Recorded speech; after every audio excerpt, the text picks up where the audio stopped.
Well, guess what, folks? We've made it to Labor Day Sunday, and the pennant races are getting strange. And two young teams may not win it this year, but could make baseball pretty interesting in 2023 as well. It is a Locked On Diamondbacks, Locked On MLB crossover. Let's get this thing started.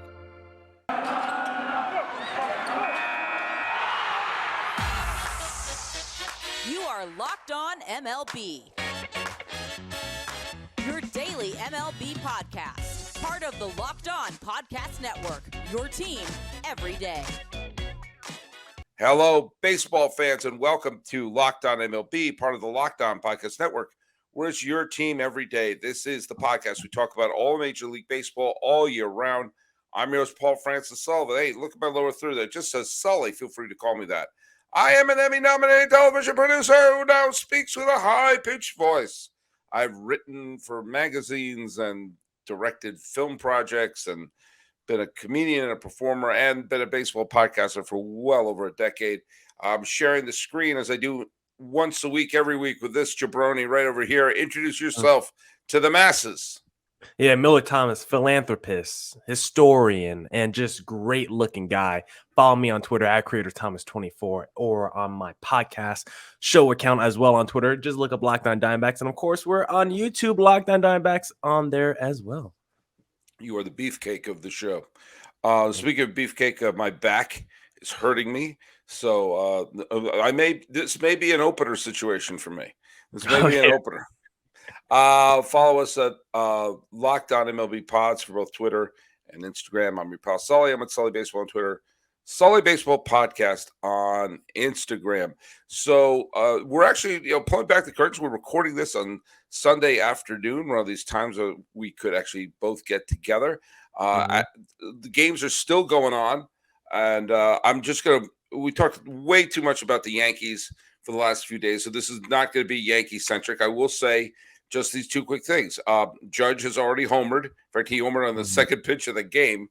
As we're recording this, the Yankees have a 2-0 lead in the top of the seventh inning. But the fact of the matter is they could go on and win 27-0, and they still blew this weekend because they needed to hold back the Rays, and they allowed the Rays, even if they wound up winning today, to pick up another game in the standings, which you really, really can't afford to do that. Hey, I'm going to bring up this a game that looks like it's coming to a final pretty soon now. The A's are shutting out Oakland, and the A's are shutting out Baltimore. Sorry. They're shutting out Oakland, too. And if you've read the news, you'll see that not only are they trying to shut out that city to try to move, but evidently there's a couple who thought they've moved already because they went to the upper deck of an A's game. And how do we say this? They did the grown-up. They did the grown-up. Birds and the bees. Yeah, the birds and the bees in the upper deck of an A's game. That tells you you have attendance problems. When someone says, where can we go that no one will see us? I know, an A's game while a game is going on. What would you call that? What's the term, though? Because if you do it on a plane, that's a Mile High Club. What would you call it for a baseball game or like a sporting event in general? Well, they're scoring. They definitely scored. And you know what? Any way to make new A's fans, they just need all the help they can get. But yeah. I think their photos were just released, so now I got to find them on Instagram so they could invite me to the next game. Yeah, and if it turns out to be our illustrious host, Jason of Locked On A's, then let's just move right on. We're gonna be struck with an explicit rating on this. Anyway, moving on to sorry, Mom. Moving on to Baltimore. Even though they look like they're going to drop this game to Oakland today, Baltimore has crept back into it. They went into today only a game and a half behind the Toronto Blue Jays, and while it looks like they're going to wind up dropping a game back in the standings because the Blue Jays wound up winning their game in Pittsburgh earlier this afternoon, the Orioles are a legitimate playoff contender. You're only 2.5 back. Toronto has been underachieving all season long. You could see the Adley Rutschmans of the world possibly. Now, look, do I think they're going to go far? Probably not. Do I think they're actually going to clinch something? No, but if Gunnar Henderson continues to be the player that looks like he's playing, and all these other the Austin Hayeses and the Jorge Mateos get big hits along the way, along with Adley Rutschman. And it seems like Ryan Mountcastle, who by the way is only 25 years old. Yeah. Wouldn't it be something if this year, which was basically they started off miserably again, and it was just the rebuild, and then suddenly.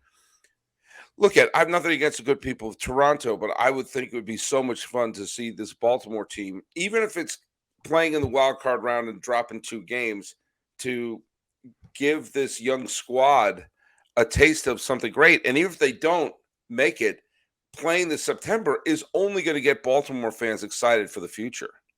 Yeah, and it's crazy how they're doing it because this was the team that drafted #1 overall at this most recent draft because they were the worst team in baseball last season. Now you look at the Baltimore Orioles team, like you said, 2 games back of the wild card, and I don't know exactly how they're doing it because just looking at like the offensive numbers from their lineup, like there's no one in their lineup but like an 800 OPS, like their rotation. There's not really a dominant guy. They're just kind of doing it with smoke and mirrors this season. And I feel like if you're the Baltimore Orioles, like you're calling up these young players, right? You called up the Adley Rutschmans, you called up the Gunnar Hendersons, and you trade away guys like Jorge Lopez's of the world and Trey Mancini's. And I think for the Orioles, you're just kind of looking at this season like gravy. Like I don't think you're pushing for the postseason and you're putting all your eggs in the basket of the postseason because I think you're still caring more about the youth movement. But at the same time, you're not mad at your team if they win games and make the playoffs. Like I think for the Baltimore Orioles, they're like, whatever situation we end up in is gravy. Whether we just keep it close and we just barely miss out on the postseason, but we still gave these young players a taste of what they could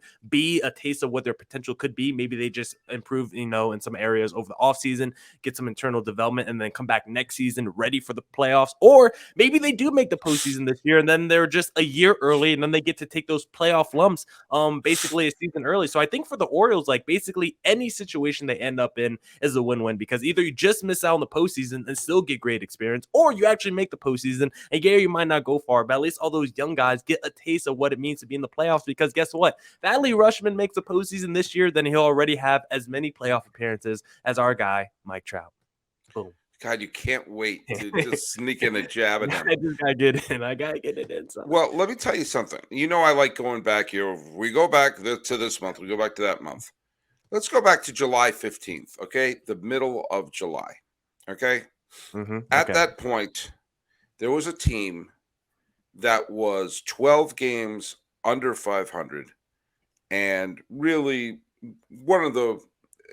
just a non-contender and doing nothing. Now, this team still is sub 500 and probably not going to contend, but they are 24-18 since then. Do you know what team that is? Who? The Diamondbacks. Oh, okay. I didn't know where we're going with that. Diamondbacks. That's right.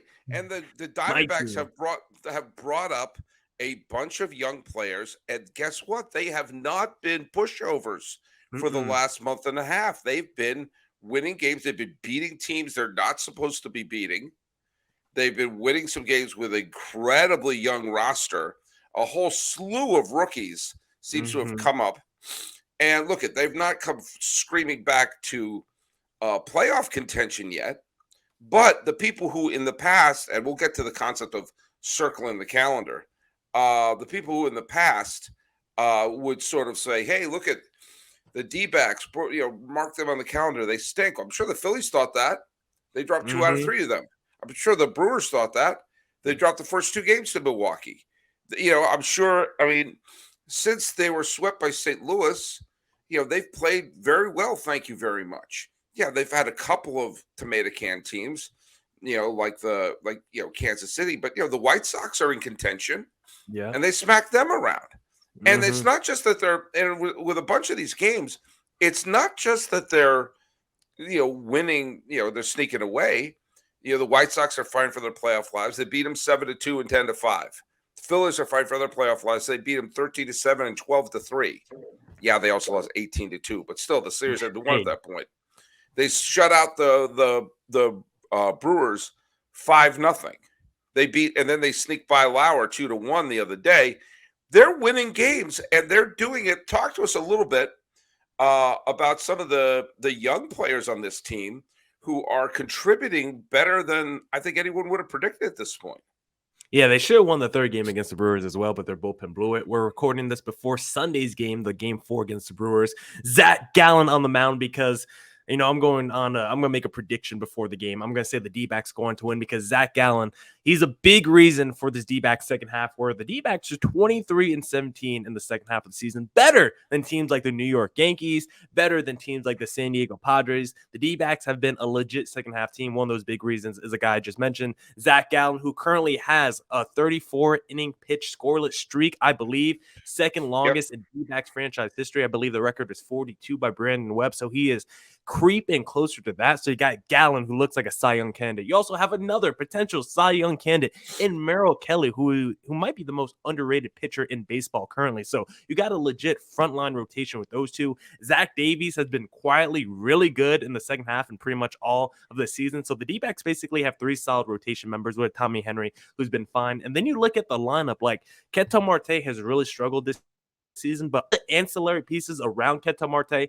have been really impressive. Christian Walker, Walker is having a career season. 30 plus Walker's doing very well. Yep. Yeah, he's crushing. You got guys like Dalton Varsho, who's having a solid season. Josh Rojas is kind of having a breakout year. The guy who I talked about were Javier Reyes, because we did crossover earlier today for our Padres D-back series. Jake McCarthy is one of the most underrated players in baseball right now, around a 70-game sample size, and I think he could push for a starting spot in the outfield next season because he's got around a 300 average, around an 800 OPS, speed for days. This D-backs lineup right now is deep, it's young, and right now it feels like the D-backs actually have too much talent for their outfield, because some days it's like, how do you not fit a Stone Garrett, an Alec Thomas, or a Jake McCarthy in your lineup? This D-backs lineup is deep, it's long, it's young, the rotation is solid as well with Davies, Gallen, and Merrill Kelly. The only D-backs issue is their bullpen, so I believe the D-backs can somehow this offseason go in and overhaul their bullpen. They could potentially be a wild card team for next season, but hey, Sully, we still got a month left. We still got about 30 games left. It would take a miracle, but with the way the D-backs playing in the second half, is it possible that maybe with the slimmest of margins, the D-backs could get back in the wild card race? They're only the second team outside the race right now, right after the Milwaukee Brewers, even passing the San Francisco Giants in the standings. Yeah, it's interesting. The 107-win Giants last year, and of all the pitchers that you mentioned, the one you did mention was Madison Bumgarner. Yeah, I did not win that. But it's interesting. You're listing a bunch of the pitchers, and then they have Bumgarner, who was a non-factor this year. Every year. Let me tell you something. The Lovolo, I think, has done a really good job. He was considered a good manager a few years ago when the D-backs were a playoff team, and lo and behold, they seem to have been piecing together a decent club right here. So I don't think he needs to find a new job. I think that in terms of jobs, he's secure. But the fact of the matter is, some small businesses do need a new people to work in their job and need to hire the right people. I was going to get there eventually. As you gear up for the fall, you need the right people on your team to help your small business fire on all cylinders. LinkedIn Jobs is here to make it easy to find the people you want to talk to faster and for free. Create a free job post in minutes on LinkedIn Jobs to reach your network and beyond, to the world's largest professional network of over 810 million people. Then add your job and the purple hashtag hiring frame to your LinkedIn profile to spread the word that you're hiring, so your network can help you find the right people to hire. Simple tools like screening questions make it easy to focus on candidates with the right skills and experience, so you can quickly prioritize who you'd like to interview and hire. It's why small businesses rate LinkedIn Jobs #1 in delivering quality hires versus leading competitors. LinkedIn Jobs helps you find the candidates you want to talk to faster. Did you know that every week nearly 40 million job seekers visit LinkedIn? Post your job for free at linkedin.com/LockedOnMLB. That's linkedin.com/LockedOnMLB to post your job for free. Terms and conditions apply. Millard Thomas, Locked On Diamondbacks. Don't ever accuse us of ignoring the D-backs. An interesting thing has happened. I talked about it yesterday with the sickness of Tony La Russa. The White Sox have responded by winning a few in a row and climbing back in to the American League Central race. Again, games are going on as we're recording this, so those of you at home already know what's happened. We have the Mariners are leading the Guardians 2-1 as we're recording this. Minnesota is up 2-0 on the White Sox. Isn't it amazing that Dylan Cease came within 1 out of a no-hitter, and it was 13-0 was the final score. And today, it's 2-0 Twins. And this is why baseball is the greatest sport of them all. There is no rhyme or reason of how you're going to do from one day to the next, who's on the mound or next. Now, the linchpin of this is the Guardians. If they lose to Seattle, not only will that creep the Mariners a little bit closer to their first postseason appearance since 2001, but it was sure one of two things. If the Twins win, then they're tied at first place going into Labor Day. If the White Sox win, then the White Sox and Twins will be 1 game out of first place on Labor Day. This is very fast approaching complete coin toss territory. And I'll tell you the thing that makes this the most interesting and could be the most interesting race in the month of September. They're realistically fighting for 1 slot. Chances are some combination of the Rays, the Mariners, the Blue Jays, and the Orioles are going to be the American League wildcard teams. So the Twins, they may be one of them, but I don't think they will be. So those are 3 teams fighting for 1 spot. They're all flawed teams, but all teams with talent, and all teams that could fit that proverbial October Cinderella, where if they get hot at the right time, they could do some damage. What are your thoughts on this AL Central race, and who do you got? Or are we beyond who do you got? It's just basically chance at this point. Yeah, I feel like it's just chance because I don't even know. I feel like I might like the Cleveland Guardians a little bit better than the other two. I probably, have the team that's leading the division among the best because I feel like they have the best combination of a starting rotation with that lineup. Just because on paper, when I look at in terms of talent and star power, I mean, the Guardians rotation got Bieber, McKenzie, Quantrill, they got legit high-level starters in that rotation with Emmanuel Clase. I just look at that pitching staff. You got 4 pillars I could point to. You look at their lineup. You got Jose Ramirez. Andre Jimenez is having a really fantastic season. Steven Kwan has been hitting for contact all year. So I think in terms of balance, the Cleveland Guardians might have the best balance, but also I don't want to discount this White Sox team. The Twins are probably the team I'm out on the most, just because again, it's been a point I've made this whole season. I just can't get past a rotation that is led by Dylan Bundy, Sonny Gray, and Chris Archer. I just can't believe in that kind of rotation at all. So I'm probably leaning toward the White Sox as the second best team in that division, but it's really probably going to come down to game 162. And worst case scenario, we need a game 163 to really decide, because everyone says 162 games is the perfect number, but sometimes we still need game 163 somehow to determine the final standing. So I really don't know. Really, one of the most interesting storylines I am following from this division is what you kind of touched upon with Dylan Cease and that Cy Young Award race, because recently we just saw Justin Verlander and Shane McClanahan go on the injured list. You're probably 1 and 2 in the Cy Young, potential Cy Young voting. But now Dylan Cease, as soon as he heard those 2 guys are going on the injured list, he's like, let me go out there and almost throw a no-hitter 1 out away. So I just thought that was a really fun storyline to see those 2 guys go on the injured list. And then immediately Dylan Cease is like, all right, I'm going to go in my bag and maybe throw a no-hitter tonight. Yeah, Cease is quickly becoming a real legit Cy Young contender. He has, I don't really care too much about the win-loss record. He has a 13-6 record, which is good. His ERA is 2.13. He has thrown 156 innings, so he gets his innings in.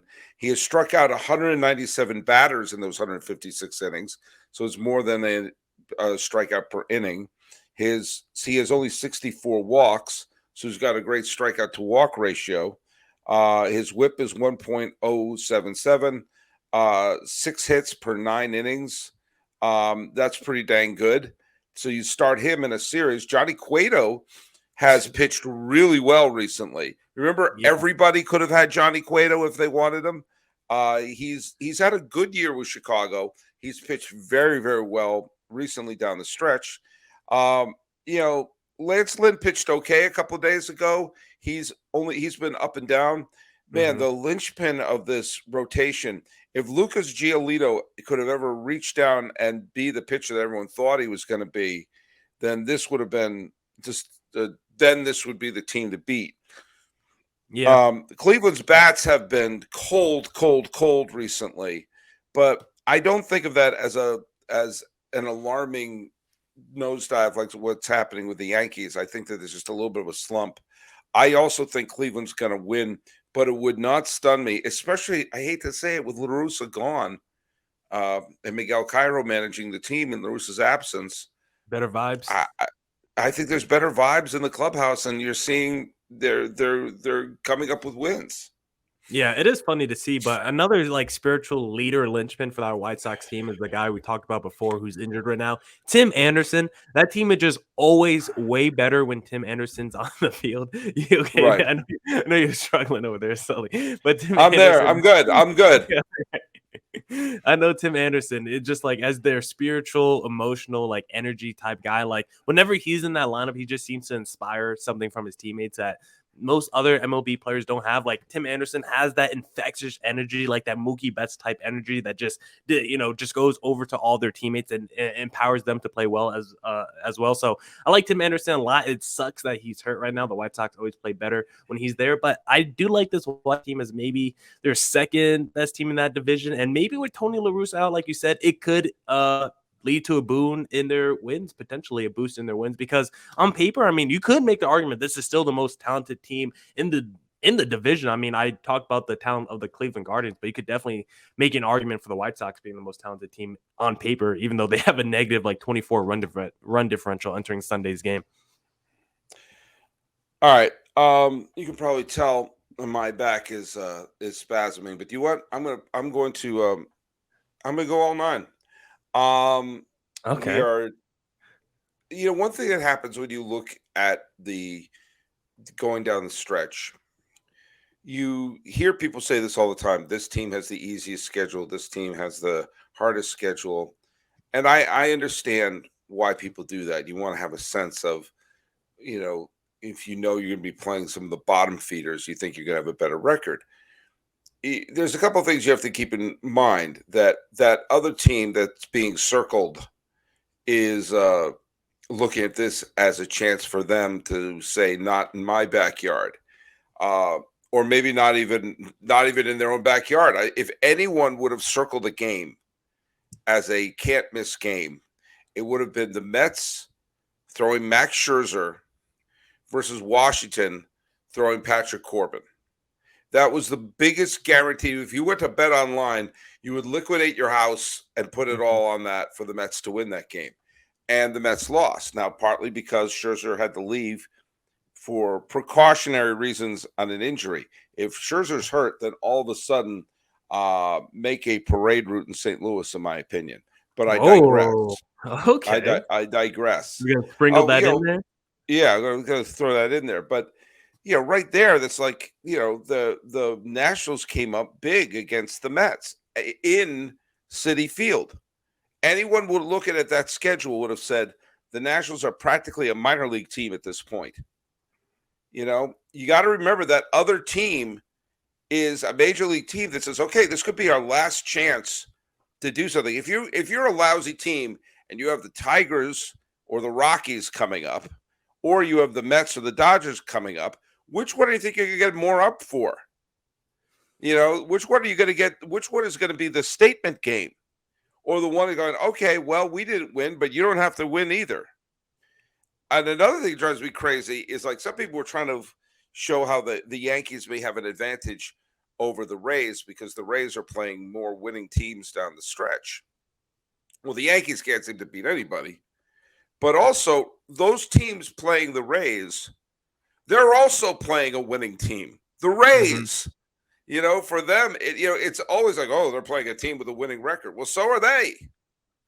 And, it could, it always drives me a little bit crazy. Yes, I understand you have to make predictions and everything like that. But there are lots of times you see teams say, you know what? This is our playoff stretch. This is our chance to put our thumbprint on the playoff race. Maybe not in the way they wanted to, but at least they can affect it in a way that is saying, if you want to beat us, you have to beat us. It's not taken for granted.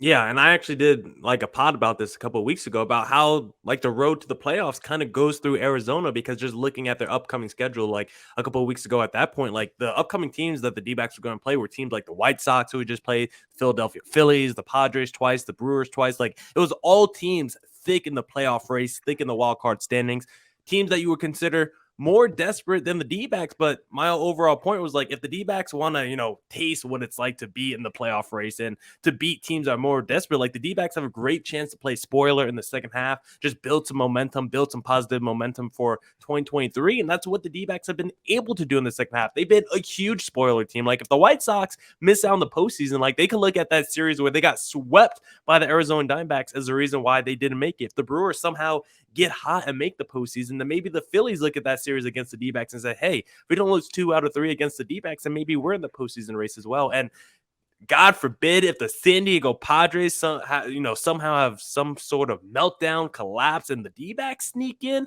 you won't hear the end of it from the Locked On Diamondbacks podcast. So for me, I agree with you're saying. Like, even if you're not a good team, just playing spoiler, like if you're a team like the D-backs where like, you're not making the postseason and you're just kind of stuck in no man's land, kind of like the Texas Rangers or like a team like that. Like the Rangers, of course, aren't going to make the postseason this year, but they do have a positive run differential, I think, on the season, or like right around there. And they're a team that like wants to go into this offseason, add some more pieces, and maybe contend for next year. So why not play spoiler right now?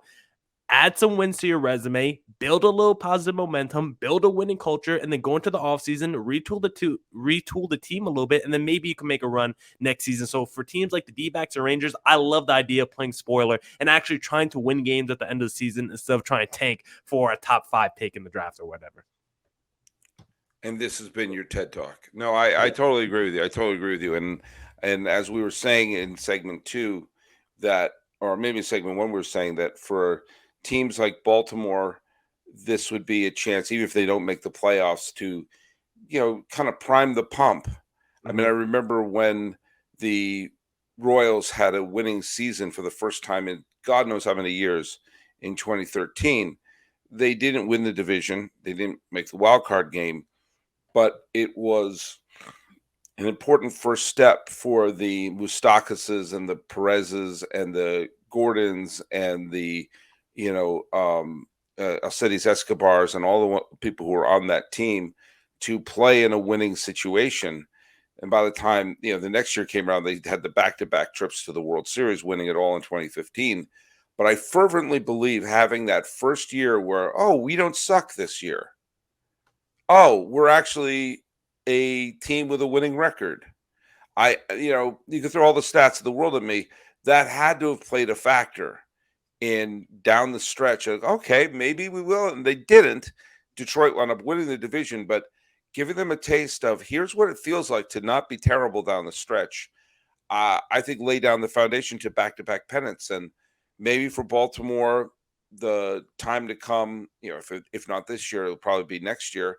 And it may be similar situation with Arizona.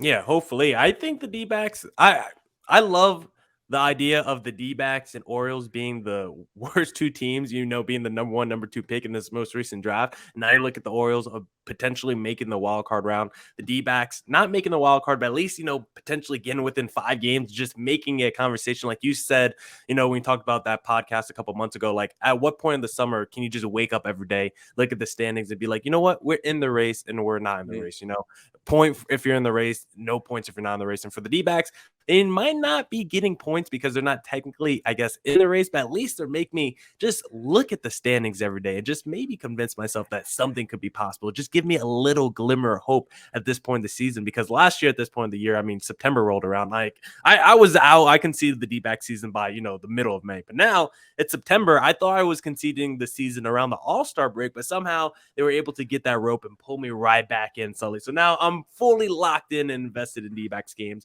like I've always been, but now I'm watching with a little bit closer of an eye, a little bit more exhilaration in my voice when I'm talking about this D-backs team, because the future's bright and the season is not over yet. I'm still holding out the slimmest margins of hope that maybe we could still do something. Well, that's why we love you, man, Thank because you hold out hope. you. Well, I'm going to have to hold out doing any more recording today because your I think you pal need an Sully, Advil or something. yeah, You need some yeah, Advil. grab some ibuprofen and lay down. But hey, tell people where they can follow your show. Yeah, follow me on Twitter at CreatorThomas24 for my personal account. Look up the show account on Twitter and Instagram. Just search up Locked On Diamondbacks. Of course, on all your podcasting platforms. And we're on YouTube, Locked On Diamondbacks on there as well. And we're at Locked On MLB Pods for both Twitter and Instagram. I'm your pal Sully. I'm on Sully Baseball on Twitter, Sully Baseball Podcast on Instagram.